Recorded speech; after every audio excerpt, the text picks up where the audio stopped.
Hola, muy buenas tardes. Vamos a dar inicio a la segunda sesión de retroalimentación de lo que es la materia de psicología criminal y vamos a hablar sobre el tema de psicología aplicada en el campo de criminológico. ¿Alcanzan a ver la proyección de las diapositivas? Sí, ¿Sí? Ok. Bueno, vamos a hablar sobre lo que es la psicopatología aplicada en lo que es el campo de la criminología. ¿Alguien de ustedes me podría decir qué entienden por psicopatología? enfermedad mental. ¿Enfermedad mental? ¿Sí? Como un patrón psicológico que se repite. Patrón psicológico, pues no tanto como un patrón, sino la existencia de lo que puede existir con lo que es la parte de alguna patología de trastorno de tipo mental aplicada a lo que es la parte de alguna, algo patológico, vaya, en lo que es la criminalidad. Patos. Viene del griego de patología, de enfermedad, pato, pate. ¿Sí, no? Exactamente, Psique, psico, mente. Enfermedad de la mente. exactamente, es una enfermedad de la mente. Bueno, vamos a ver. Cuando hablamos de lo que es la psicopatología, más que nada, lo vamos a ver desde un punto de vista criminológico. ¿Por qué? Porque no nos olvidemos que esta materia es de psicología criminal. Y si lo vemos de la perspectiva de lo que es la psicología criminal, lo que es la psicopatología, más que nada, lo vamos a ver como una disciplina que más que nada va a analizar lo que son las motivaciones que tiene un individuo para poder cometer un hecho delictivo y sus particularidades de qué tipo de enfermedad de características mental puede tener. ¿Por qué? Porque dentro de lo que es la parte de la psicopatología criminal, pues podemos estudiar más que nada lo que es la relación existente entre lo que es un crimen y lo que es un trastorno de tipo psicológico. ¿Por qué? Porque esta parte de la psicopatología se puede vincular más que nada en cuanto a lo que es la parte de la resolución, más que nada, en lo que es los aspectos diferenciales de que un individuo puede tener características psicológicas y de acuerdo a la personalidad o al tipo de trastorno mental que tenga, cómo es que él puede llegar a cometer una conducta delictiva, cómo él puede desarrollar o puede ejecutar un acto delictivo y es algo que nosotros tenemos que tener en cuenta, que esta reacción o este tipo de trastorno psicológico pueden tener más relación en lo que son los crímenes de tipos negativos. ¿Por qué crímenes de tipos negativos? Porque se pueden considerar como crímenes que se encuentran o se realizan a través de algún tipo de trastorno de tipo mental que conlleve a cometer una conducta delictiva, pero que él no esté consciente realmente de lo que está pasando. Podemos tener en cuenta lo que dentro de ellos, que en estas psicopatologías lo podemos llevar como ejemplo lo que es un enfermo con tipo de alguna esquizofrenia, vaya, que ellos pueden cometer una conducta negativa. ¿Por qué? Porque ellos están actuando de una forma inconsciente, todo lo van a hacer a través de ese trastorno de personalidad que tienen, que ellos no se encuentran cabales en lo que es la parte del análisis, del razonamiento, de la conciencia del individuo, y este puede llegar a cometer un tipo bueno, vaya, comete un acto delictivo, como lo marca el Código Penal, y este pues se va a encontrar o se va a tipificar con una parte, si lo llevamos al derecho penal, lo vamos a tipificar como personas inimputables. ¿Por qué? Porque son personas que no se pueden juzgar por el tipo de personalidad, el tipo de trastorno que tienen, ya que Ujú. son personas que no tienen conciencia al momento de cometer el hecho delictivo. Son personas que no razonan, no piensan las consecuencias, ya que se deriva de un patrón o un tipo de trastorno derivado de una psicopatología. ¿Por qué? Porque ya es algo que tienen, que van a desencadenar y pueden desarrollar en el proceso del desarrollo Ujú. humano que ellos vayan teniendo. ¿Sale? A eso lo vamos Sí. a referir con la parte de las psicopatologías y dentro de ellos vamos a encontrar diferentes tipos de parafilias que se puedan desarrollar dentro del mismo trastorno de personalidad y estas pueden ser parafilias o algún tipo de trastorno antisocial que también se pueda generar a través de la conducta del individuo y esto pues pueda llevar a cometer una conducta delictiva que vaya que se pueda considerar como algo criminológico, que estos van a tener más que nada, una manifestación como actores intelectuales de algún tipo de crimen que se pueda presentar y son crímenes que se pueden llevar de una forma tan cruel y que se pueda presentar con diferentes características que éstas las puedan definir como un trastorno de personalidad de tipo antisocial. Que esto pues ya se forma parte de lo que son las partes de las psicopatologías y derivados a lo que son los trastornos de personalidad de tipo antisocial y con algunos problemas de parafilia. Ahora bien, la parte de la psicopatología criminal lo vamos a ver de acuerdo a las conductas delictivas y de acuerdo a los trastornos psicológicos que pueda tener un individuo. Pero dentro de estos podemos encontrar ciertas clasificaciones de trastornos que se puedan llevar o se puedan tener dentro de este tipo de problemas psicológicos dentro de un individuo y estos los podemos clasificar de la siguiente forma. Dentro de ellos podemos encontrar lo que es el trastorno por déficit de atención hiperactiva. Aquí vamos a encontrar un patrón muy importante. ¿Por qué?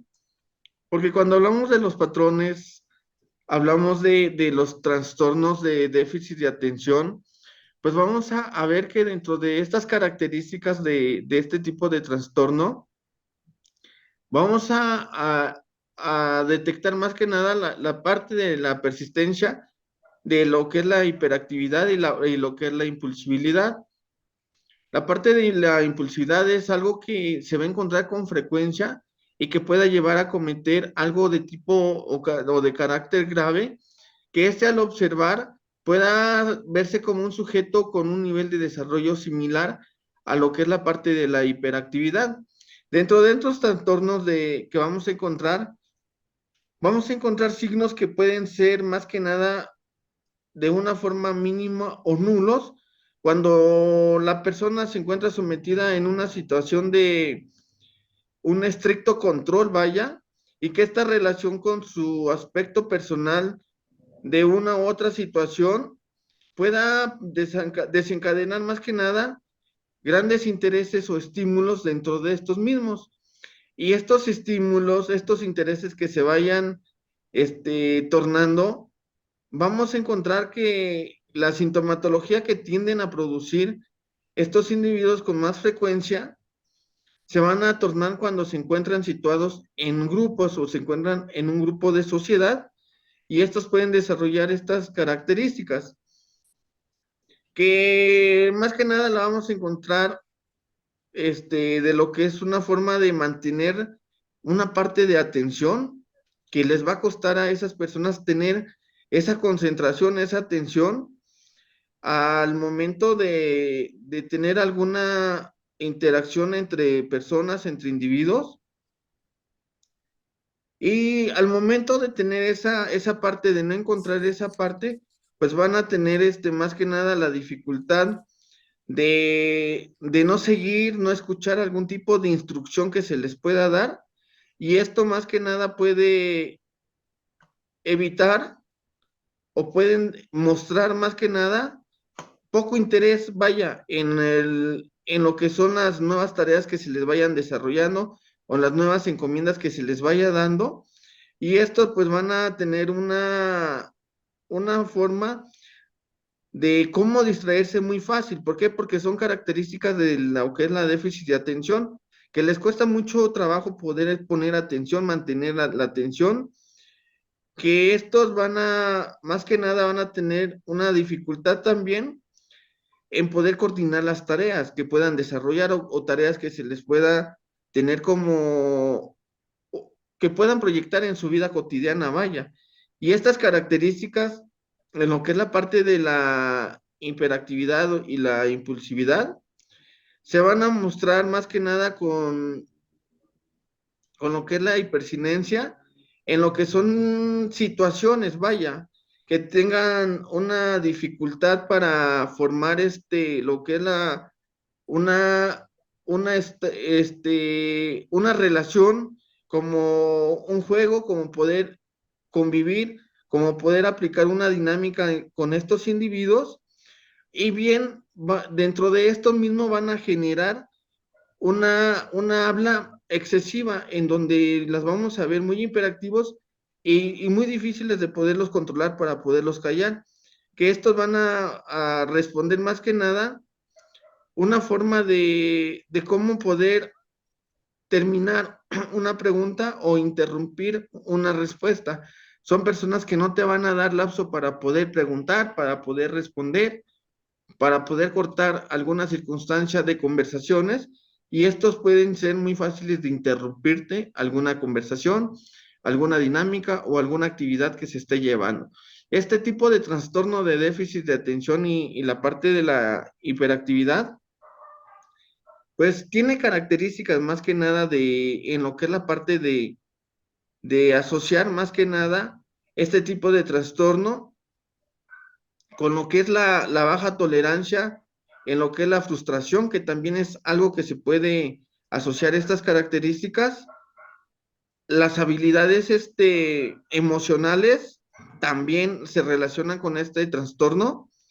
Lo que son las partes de lo que es la baja autoestima, que es algo que se va a encontrar en lo que es la parte del déficit de atención y lo que es la hiperactividad, que eso lo vamos a encontrar también como una parte de que les va a costar este, la parte, lo que es la disforia, que es otra característica que vamos a contar acompañado de lo que es la insistencia, que la insistencia excesiva es lo que ellos tienden a desarrollar más fácilmente para poder satisfacer sus deseos. ¿Por qué?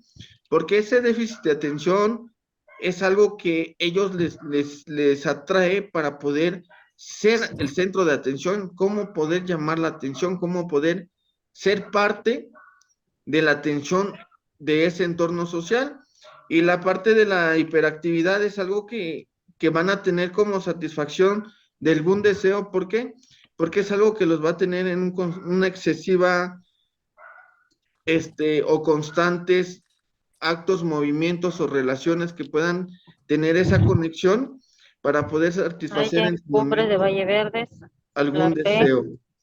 Cavazos, Apodaca, Pablo Labras, Santa Catarina, Ok. Juárez.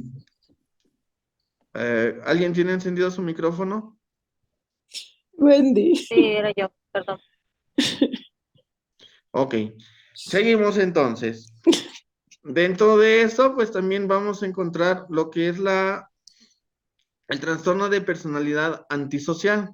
Cuando hablamos de los patrones antisociales, pues aquí vamos a ver lo que es un patrón, que esto generalmente se va a ver de una forma como desprecio, lo vamos a ver como un desprecio y violación a los derechos de los demás, que esto va a comenzar con un síntoma de trastorno de comportamiento, y esto lo vamos a encontrar antes de los 15 años. Y vamos a tener una continuidad a lo que es la edad adulta. ¿Por qué? Porque cuando hablamos de los trastornos de personalidad antisocial, más que nada, vamos a ver que este tipo de características o rasgos característicos de este tipo de personas con estos rasgos, vamos a verlos o se ven como una parte de fracaso reiterativo para lo que es la parte de la adaptación a las normas sociales o bien a las normas legales, que esta parte lo vamos a ver como una deshonestidad con lo que es la interacción de el obtener un beneficio o placer personal, o bien algún tipo de impulsividad o incapacidad para planificar el futuro. Lo que es la parte de lo antisocial es algo que vamos a encontrar y vamos a tener siempre en la clasificación de los tipos de delincuentes que se lleguen a tener o a estudiar. ¿Por qué? Porque este trastorno de tipo de personalidad antisocial es comúnmente encontrarlos en cualquier tipo de imputados, cualquier tipo de, de delincuentes que ya hayan sido procesados, que ya hayan sido sentenciados, y todas estas conductas de tipo antisocial se van a encontrar. ¿Por qué? Porque son características que van a presentar la parte o la mayoría de los delincuentes. ¿Por qué? Porque el momento de ellos tener esa adaptación, inadaptación, perdón, de normas que puedan regular sus conductas, estos pueden obtener un beneficio. ¿Por qué? Porque la parte de la impulsividad que ellos van a presentar, la parte de la irritabilidad, la parte de la agresividad que se pueda manifestar a través de agresiones que pueden ser de tipo físicas, verbales, y de una forma repetitiva, van a manifestar lo que es la parte de una irresponsabilidad, que esa irresponsabilidad va a tener la parte de un ausentismo de remordimiento. ¿Por qué? Porque esa parte o ese patrón de antisocialidad que van a presentar son características que no cuentan con esa parte del remordimiento al momento de cometer algún tipo de conducta, al cometer algún tipo de manifestaciones de tipo de desorden mental, y esto pues va a tener más que nada, va a ser una condicionante, vaya, que esto puede ser como una parte de cómo desglosar más que nada lo que es las características que puedan presentar este tipo de personas. La parte antisocial que presentan estos tipos de individuos, más que nada, van a condicionar las que son los diferentes puntos variables que se pueden presentar en lo que es la parte de lo que es el desorden del síndrome de lo que es la antisocialidad. ¿Por qué? Porque estos individuos presentan o se consideran como una parte de muestras que merecen o son partes que clasifican dentro de su vida cotidiana, y son partes personas, perdón, que se pueden ver con muchos celos, que ellos creen pensar que se merecen todo, que se les arrebata parte de su vida, que no se les ofrece nada. Van a ser personas que van a tener mucha ira, mucha envidia, Resentimiento. y la parte de lo que es de lo que es la envidia puede conllevar a utilizar cualquier tipo de lo que es la arritmia, que esta parte incluso llegan a cometer delitos, llegan a cometer hechos delictivos. ¿Por qué? Por las condicionantes o detonantes que ellos van presentando. Porque esta parte de la antisocialidad son personas que van a carecer de empatía, más que nada la empatía hacia los demás, van a carecer de la parte moral, que la parte moral es algo esencial. ¿Por qué? Porque si nosotros contamos con esa parte moral, vamos a contar con esa parte de lo que es el resentimiento, vamos a contar con la parte de lo que es la parte de resentimientos en culpas, y eso es algo que nosotros, que este tipo de personas van a carecer. ¿Por qué? Porque el desarrollo de este tipo de trastorno, por falta de idealismos, por tener este tipo de trastorno de tipo mental, llegan a cometer o a desorganizar sus ideas, y pueden llegar a carecer del aspecto moral, que eso nos va a dar toda la parte de remordimiento, que el remordimiento es parte de lo que es el trastorno antisocial. ¿Por qué? Porque no van a tener ningún acto de remordimiento al cometer un hecho delictivo. Ok, pasamos a lo que es los trastornos parafílicos.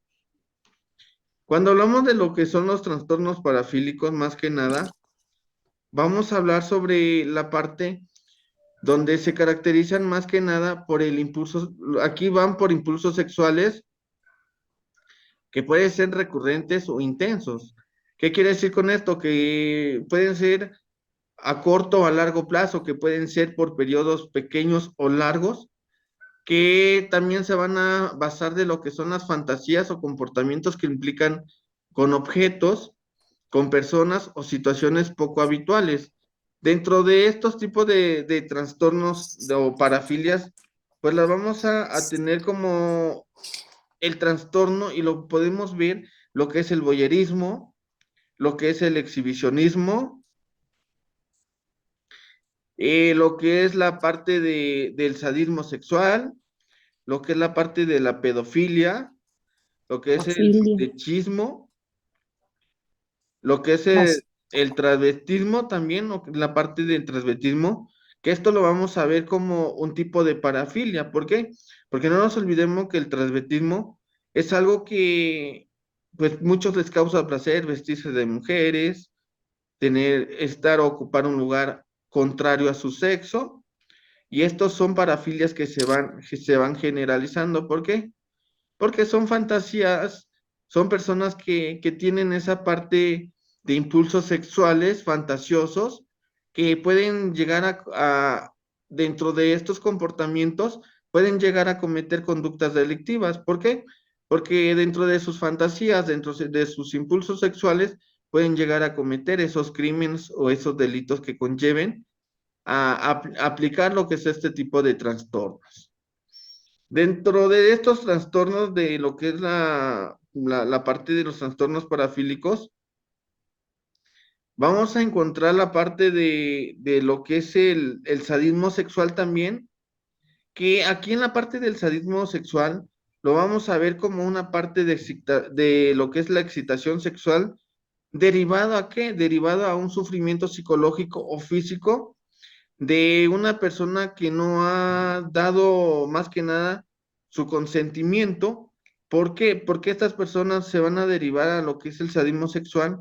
Puede haber algún problema de un tipo de trastorno porque a veces son parafilias que se aplican en personas que no dan el consentimiento para poder llevar a aplicar ese tipo de trastorno de parafilia sexual, y eso puede cometer algún tipo de conductas, y dentro de esas consecuencias del momento de querer desarrollar esa parte de parafilia de lo que es el sadismo, pues pueden llegar a cometer hasta conductas delictivas de tipo homicidas. ¿Por qué? Porque ese impulso que puedan tener con comportamientos que puedan implicar objetos o situaciones que puedan poner en riesgo a la vida, ellos lo pueden ejecutar sin importarles la consecuencia que pueda pasar. ¿Por qué? Por el tipo de trastorno parafílico que presentan. Son características que estos individuos o estos delincuentes van desencadenando, y como tienen ese tipo de trastorno, no les importa lastimar, herir o matar a los individuos para poder satisfacer ese impulso sexual que tienen. Lo que es el trastorno pedófilo, más que nada, únicamente la van a manejar de una parte de excitación, vaya, que se va a manejar como algo fantasioso, como una fantasía, y se puede ver desde ese aspecto cuando se hablan de situaciones de fantasías o actos sexuales, pero se dan con niños únicamente. ¿Por qué? Porque son trastornos o parafilias que van a presentar y pueden llevar además consecuencias igual de tipo homicidas que puedan llegar a matar a sus víctimas o con las personas que se encuentren interactuando. ¿Hasta aquí alguna duda? Wendy, a ver, ¿te escucho? Profe, mire, por ejemplo, a mí me causa una duda. Por ejemplo, en caso de los muchachos menores de edad, se supone que su capacidad mental de madurez, por ejemplo,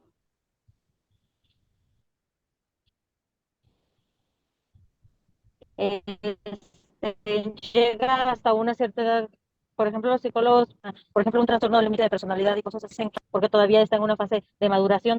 Si en caso llega a ser un acto delictivo, violación XY, lo que estaba comentando, ¿qué tan grado es de que lleguen a decir que sí, que es por su edad, o que simplemente lo pasan a dejar en segundo plano?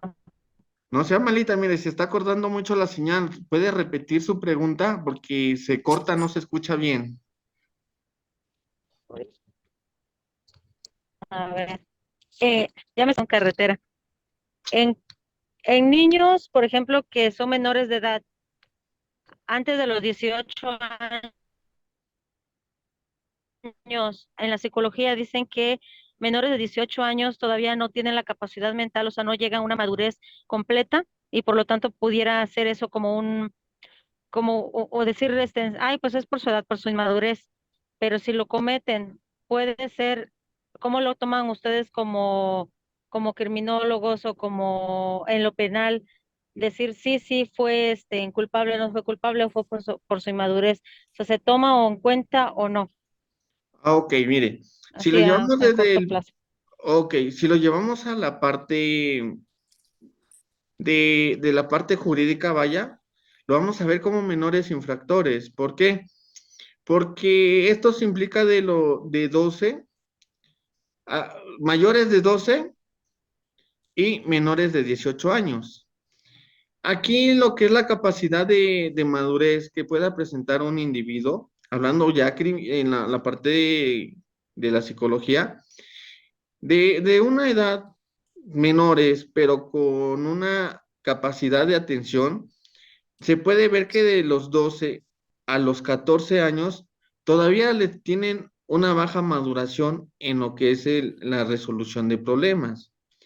Aquí sí van a carecer de respuestas, van a carecer de lo que es un control de resolver algún tipo de problema.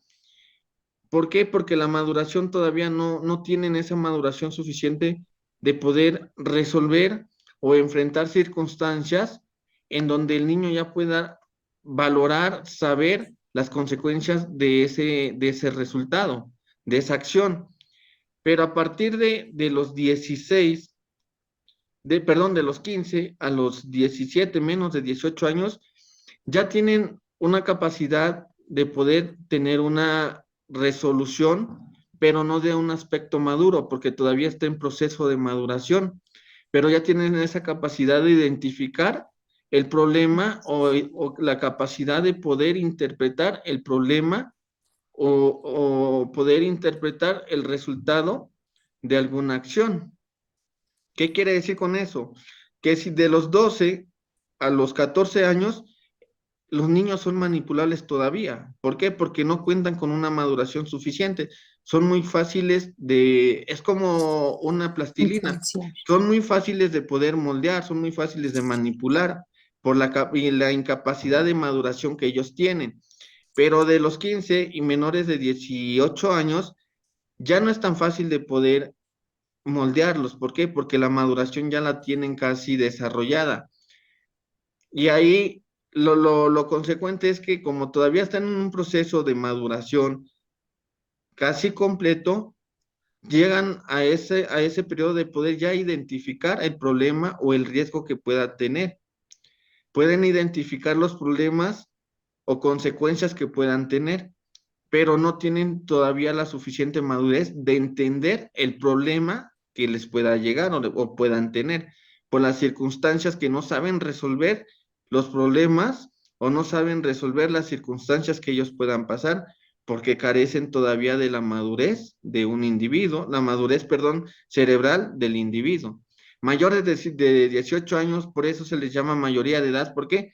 Porque ellas son autosuficientes en la maduración y poder tomar decisiones. Ya conocen entre lo bueno y lo malo, pueden identificar entre lo bueno y lo malo, y la resolución del problema se puede dar a través de las diferentes características de personalidad del individuo. Creo que se nos salió Wendy, ¿verdad? Es que va en carretera. Sí, Se le va la señal de repente. sí, porque se ve muy cortante. Ujú. Ok, ¿Alguna otra duda?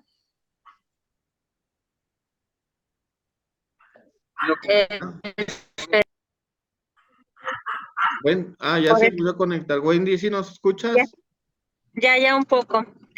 Ahora, a lo que iba también, profe, por ejemplo, sé, como dice, por ejemplo, aquí que mi esposo me está asesorando también, ¿no?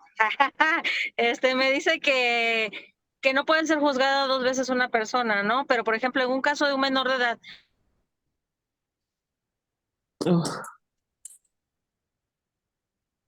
Yo quiero saber el chisme. Ok, ella nos dice que no pueden ser juzgados 2 dos veces. a los veces. por la 17 años misma. cometió homicidio. O sea, cuando la familia no se dio cuenta de investigar. A ver, O sea, si nos sé que no se repites, puede, se es que puede nadie, juzgar 2 veces, por decir así.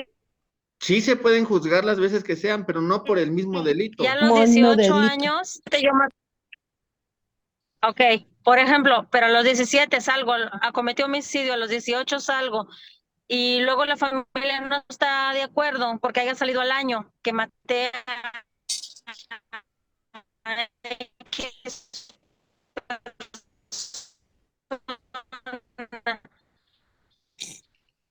O sea, ¿cómo hacer? O sea, ¿cómo le vas a buscar otra cosa si fue homicidio? No se puede juzgar 2 veces por el mismo delito. Ujú. Por el mismo delito no se pueden juzgar 2 veces, únicamente se pueden juzgar una vez. Y ahí está la parte de los menores infractores. ¿Por qué? Porque de 12, mayores de 12, menores de 18 años, únicamente son de 12 a 14, es tratamiento psicológico, únicamente que es lo que se les puede dar. Y de 15 y menores de 18, ya es un encerramiento, ya es como prácticamente ya es una prisión, pero aquí es prisión, pero con tratamiento psicológico para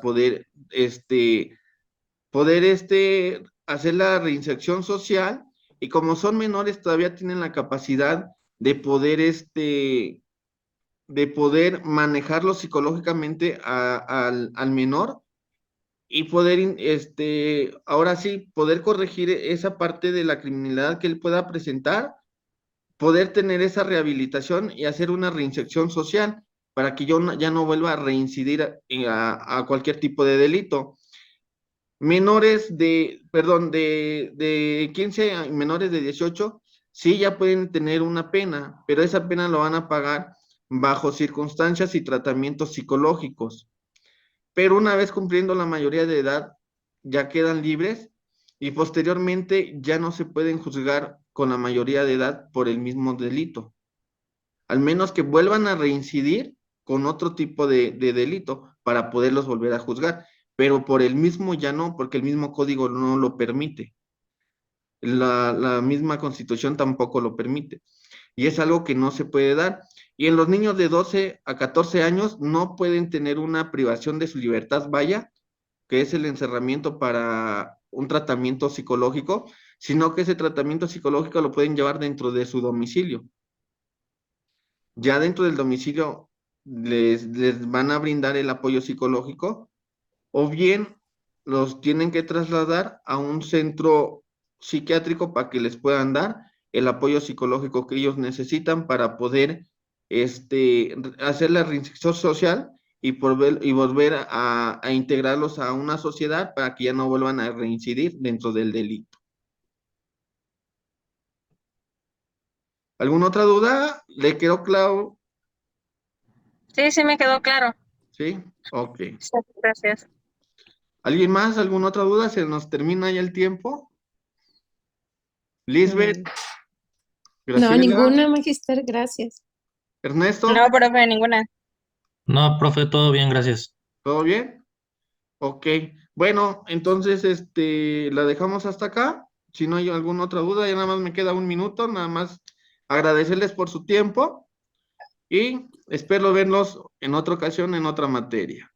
Muchas gracias, buenas tardes, bonito fin de semana. Cuídense, hasta Igualmente, luego. gracias. Gracias, profe, Cuídese. Hasta igualmente. luego. Bye. Esos 5 minutos. Gracias.